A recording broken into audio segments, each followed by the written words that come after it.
In this video, you will learn how to see your credit card on Amazon, sign into Amazon, go to Amazon and log into your account, use and see your stored payment method.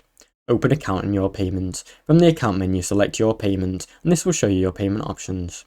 View saved card list. You will see each saved card list with your cardholder name, expiration date and 4 last digits.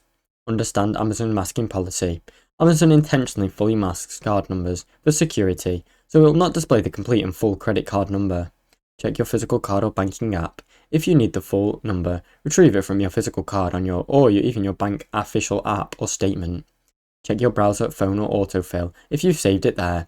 If you store your card in the browser or on a phone wallet, view the payment method in those settings. They may require the device password to reveal your full credit card number. Now you know. Now you know how to see your credit card on Amazon. Thanks for watching. Don't forget to like and subscribe.